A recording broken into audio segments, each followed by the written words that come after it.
G'day guys, welcome to Small to Swole. In today's video we'll be continuing on with our bodyweight basics with the king of upper body exercises, the pull-up.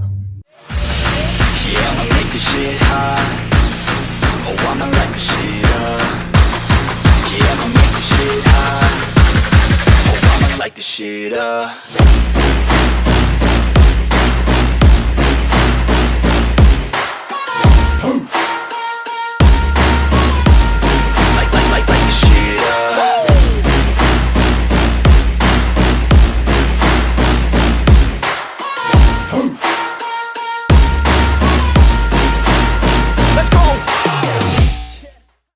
At the start of our fitness journey, pull-up is often one of the big milestones we work towards as we're getting stronger. However, if you don't have a lot of equipment, it can often be tricky trying to figure out how to progress towards it. For example, if we're at the gym, we can just jump on the lat pull-down machine and keep lifting heavier and heavier until we're lifting our whole body weight. But if all we've got is a bar to hang off, it can often be tricky to figure out what progressions we should be doing. So today, all you're going to need is a bar you can hang off and maybe a chair. People will often say that if you can't do chin-ups, you should do these bodyweight rows instead. And while that's not necessarily incorrect, as they are working the same muscles, I don't think it's putting you in the best position to learn your chin-up.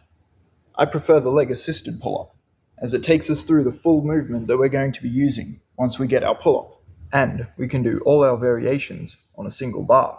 As long as it's high enough to hang off with straight arms, you're good to go.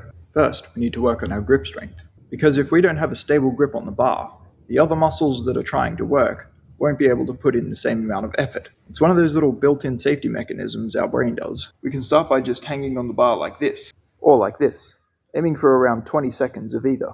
Just make sure that you're actively squeezing on the bar and not just dangling there. Once you can hold yourself for 20 to 30 seconds, we can start working on reps. Once we start doing our pull-ups, we want to make sure that we're doing them correctly. We do this by pulling at the shoulder first, and then driving our elbow down towards our hip and keeping our head in a neutral position. When first starting out, I recommend finding an intensity that you can do for about 10 reps, while not being too fatigued. This will let our body learn the movement while not being too stressed. Once our body's got used to the movement, I recommend aiming for 15 to 20 reps before moving up in intensity. You can assist yourself with your legs as much as you need it. Just remember to still keep it challenging for your upper body, and gradually decrease the amount of assistance you give with your legs over time. Once you get to a point where you feel like your legs are barely assisting you at all, you can try doing it with one leg. And if that feels easy as well, you can try lifting the other leg up at the top of your rep and holding it for a few seconds and then lowering back down. Once you can hold your full weight at the top for 10 seconds, and can control the negative portion all the way down using your full body weight, you can try stopping at different points in the movement. I recommend trying at the halfway point first. After this, you can add the quarters in.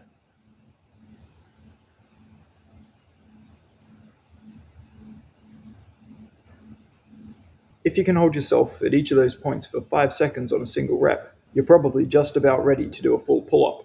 But if you still can't quite get there, try doing some partial reps, both from the top down and from the bottom up.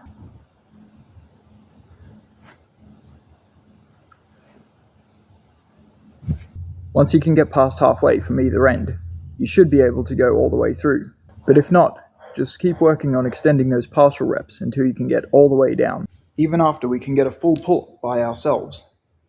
It's best to still include one of our easier variations, so that we can work on building up our stamina until we can get multiple pull-ups in a row. Well, that's it for today's video, guys. I hope you found it helpful. If you did, give the video a like and subscribe for future content. I'll see you in the next video.